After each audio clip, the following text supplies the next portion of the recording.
John Pleasants.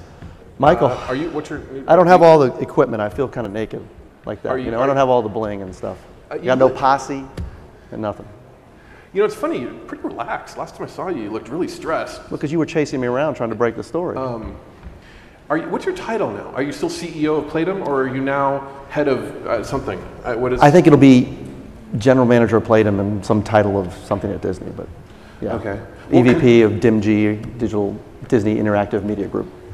Will the Tapulous guys report to you? I don't think so. You know, Bart's back there somewhere. How did Bart? But I'm pretty excited to work with him. Hey Bart, congratulations. He's back there somewhere. So congratulations, you sold your Thanks very company much. for like a shit ton of money, 752.3. Well, it's five. was the point It's three? five. It's $1 million. It's five. I think it's 562, and then there's an earnout of $200 million on top of it. That's a lot of money. And that's a big earnout. I mean, it's a lot of money in the earnout, but it's also big hurdles to achieve the earnout. So. And this is for these the games. Yeah, these games. We make Yeah. these games. Things. Yeah. Yeah.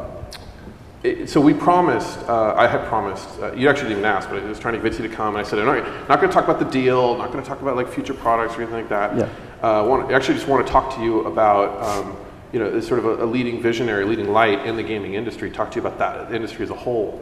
But I want to, and assuming you'd love to do that, but I'd like to start off with a couple deal terms, if that'd be all right.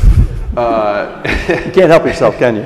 It sounds like you don't have much of an earnout. I mean, just public stuff, but it sounds like, you know, $500 million in cash, because, you know, the Club Penguin famously, they didn't pay out any of the earnout, right? So That's what I understand. Yeah. it was sort of half the 700, the 350 they kept back. And, so that sounds great, but what just going forward, you know, the press release even talked about like these, you know, I think the brands and how important they are and how you could do all these cool things. Is your team excited about Mickey Mouse, the sort of Farmville version of, I don't know, like what kind of things are you envisioning around movies and we're obviously not announcing any kind of actual games that we're making, but look, Sure. I mean, Disney it probably is the greatest content shop in the world. It has more IP than almost anyone, right? Yeah. Whether it's superlative or it's in the top cluster. Yeah, we're really excited. I guarantee you we will alter our roadmap because of this acquisition. Yeah. We've got a lot of games coming out right now. We've built up, as you know, and you've reported on, we've opened up 15 different studios. How many companies did you acquire before I you think got 7. We acquired 7 companies in Yeah. 9 months. Made a few strategic investments, but most of our growth was organic. I'd say about two-thirds of our growth, looking at just the personnel in the company, came from organic growth. But they're organized into 15 different product groups or studios. I'm a little hesitant to use the word studio when you're part of Disney because there's a whole different connotation. Will the team stay together at Disney? Yeah, everything's going to stay very, very, very contained. I mean, we're very, very focused on what we're doing. We launched, again, for those of you who don't know our company, we make social games. We launched 2 games in the last 7 days. So what were those games? Today, a couple days ago, we launched Market Street, and today we launched City of Wonders, both which look like they're going to do really, really well. Cool.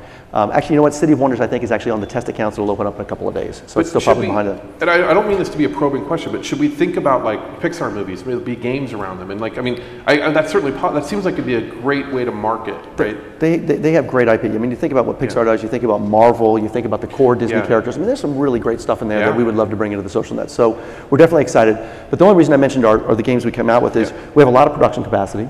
We probably have a dozen games in production right now. Those are going to continue to ship. But as you look at the next dozen after that, we're going to start bleeding in Disney IP for sure. Have you cut off have you turned any games off? Just like, yeah, it didn't work, you know? Yeah, we have. Yeah, and so I mean, especially part of our acquisitions. Anything that wasn't making money, we tend to kind of cut down. But as you know, it's complicated because you got a lot of people, you know, there's always thousands of people that are very loyal to product no matter how it's doing. And obviously, you got to kind of handle that gently. But yes, we've definitely shut products down. Okay, heat off you a little bit. I appreciate you answering those questions. I'd love to talk about the industry because Zynga and you guys and the other guys just sort of arrived and took the world by storm, at least from outsiders' perspectives, really last year, you know, Farmville.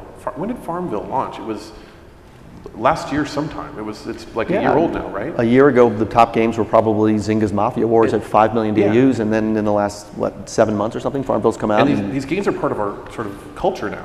I mean, and so they really seem to have taken the world by storm. And can you tell me why?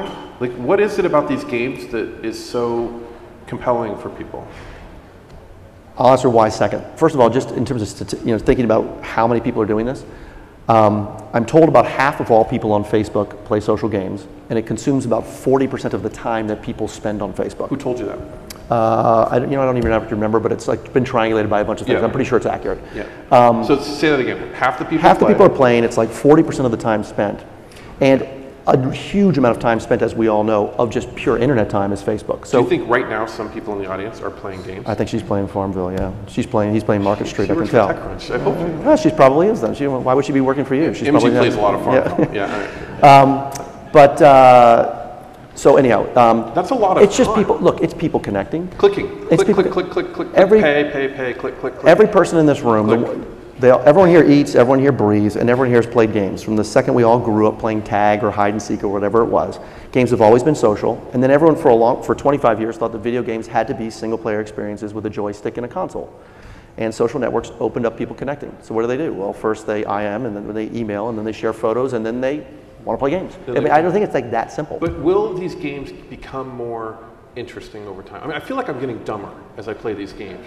And I'm not putting them down. Clearly, they're massive businesses. But will they become more compelling, more interesting? They're going to get more social, because I think so far the games, if you were to poke at the dumbness of the category, I think a lot of it has been that viral has been confused with social to some degree. We've all taken advantage of the fact that viral channels are open, but that's actually being contained significantly, not the least of which is because of Facebook's own efforts.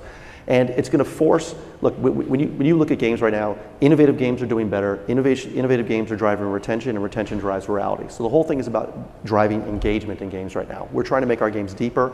They're taking 2 to 3 months longer to make. They're taking $500,000 more to make. They're having much more mechanic in them. How much does it take to launch a game? Obviously, there's a huge spectrum of that. I would have thought it was $250,000 to $500,000 6 months ago, and today I think it's $500,000 to $1 million. Now, if you're making the game offshore, you're using low-cost development, obviously you can get that down. Yeah. But to have a live team in the United States of 10 or 12 people to build, and then kind of going up, and if it's successful, ramping up, run the math on what it costs to pay somebody, and assume it's 10 to 20 people, and it's a chunk of change. Are the with Facebook turning off the notifications earlier this year, we've seen a drop in average users on these games. Yeah. Eric Elder, what's the average drop on these games? It's like 10%. Yeah. And is that permanent? Are they going to find other ways to start getting the viral machine working again? Or? I 100% think so, and I know that we have worked pretty closely with the Facebook folks. Yeah. I believe we are obviously not the only one. I think all of our competitors have been working with them pretty hard to figure out how do you get those communication channels flowing again without them being spammy. Yeah. And there's a lot of good ideas. I know I was more proud of the work our company did on this particular assignment than anything I think we've done in the last 6 months. We gave them 30, 40 pages of different things they could do to build out the games channel. And it's 1,000 little things, right? When they moved the request from the upper right side and replaced it with birthday notifications, that's one of the things that dropped the traffic. Probably 5 points of the 10 or something was from a simple thing like that. So we've gone back and done a pretty good job of trying to make recommendations around how to get requests back elevated inside the system, to make the games channel definitely more targeted to people who care about games, how it's presented so that you actually drive retention and re-engagement. And they're testing all of those things individually right now, I know for a fact. So I'm a pretty big believer that between now and the end of the year, you're going to see the games channel start to flow again, better than where they were at their bottom. Whether it gets back to where it was, don't know yet. Okay, we're gonna have time for 1 or 2 questions. You can line up the mics if you want to ask John a question. There has been a lot of, maybe more than normal, angst or sort of combativeness in your industry. You and Zynga seem to always have been at odds. I don't expect you to actually comment on lawsuits, but I think you had sued Zynga, right? Or they'd sued you. There were at least 2 or 3 lawsuits at different times to hire people. Forgetting the lawsuits specifically, and trying to take a step out, do you know why? Was it because it was exploding so fast and there was such a race to grab territory, or what was it?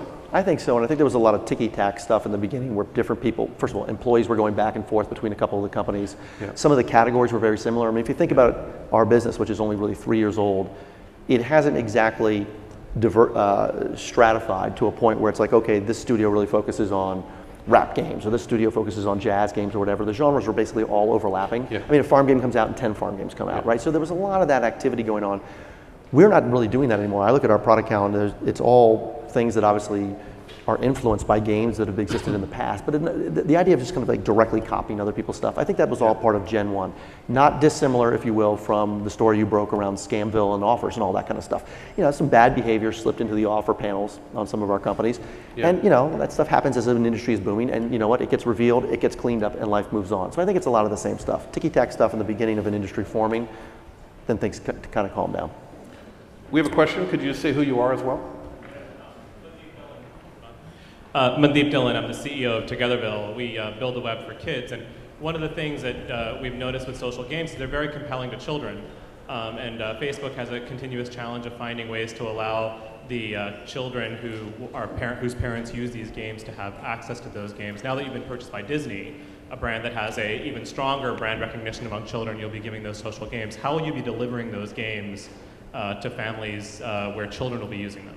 Yeah. This is not dodging the question. We actually haven't done a tremendous amount of thinking around that yet. Again, this Disney thing is brand new to us, and our deal hasn't even closed. So, you know, I think that's all work that'll happen over the ensuing months in terms of thinking about that. Our audience is almost primarily 20 and up. And I can tell you that, at least from our company's experience around social games, that's where most of the money is. I mean, it literally kind of falls off a cliff when you get below 20 in terms of people who are paying on Facebook. Maybe that'll change as Facebook credits roll out, you know, and their cards become kind of ubiquitous and liquidity comes into the system in a way that we would have seen with what PayPal did, et cetera, and, you know, the lack of credit cards obviously is a problem with children right now. So I think that'll change over the course of time. But yeah, right now we're focused on, you know, 20 to 50 is our core audience, and you know, Disney may open up opportunities to do something different than that, but I don't know. When did you sign the deal? When did it close? What day was it? Tuesday night, or it seemed like Tuesday was a press release? Feels like a long time ago. I don't know. What is it? Friday? It was Tuesday, I guess. Yeah. So Tuesday you were done. We signed our agreement on Tuesday. Whenever that day it was announced, which I believe was Tuesday. What did you do Tuesday? Was that what did you do Tuesday night to celebrate? I think I went to Disney. I think you know, I was. You know, I don't know if I said that. I thought that'd be a little cheesy if I said that line, but I actually think I went to bed. I know it sounds kind of crazy, but did you have a glass of champagne? I was kind of, no, you know, I don't think I did that. No, I don't think I did that. Did you go take I was sort of waiting for you. You know, I wanted to do that with you. Yeah, you broke the story. I was thinking maybe you and I could get together and have a little champagne. You're like, Mike, selling to Disney was great, but I need to be at the crunch up to. I need to be right here. Sort of you got? What, don't you have something back here? You have some I champagne? just think if tomorrow like Disney said, hey, we need to buy TechCrunch for $750 million, as soon as we were done signing the papers, I think that I would.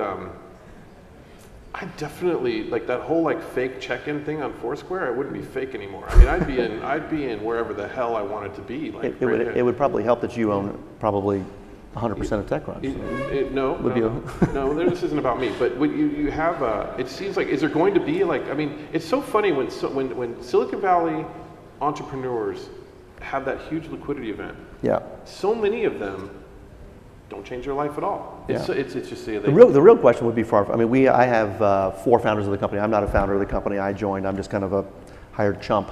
But those guys deserve all the credit. They started this company back in 2008, and they're the people who are getting, you know, obviously the lion's share of that payday. Are they drunk in Vegas right now? Or are they... I don't think they're in Vegas, although it's Friday afternoon and it's probably getting towards a period of time where they may be having the proverbial glass of champagne now. I'm not sure. But, all right. Well, I really appreciate your time. It's nice of you to have me here. Congratulations again. Thanks very much. It's just a great deal.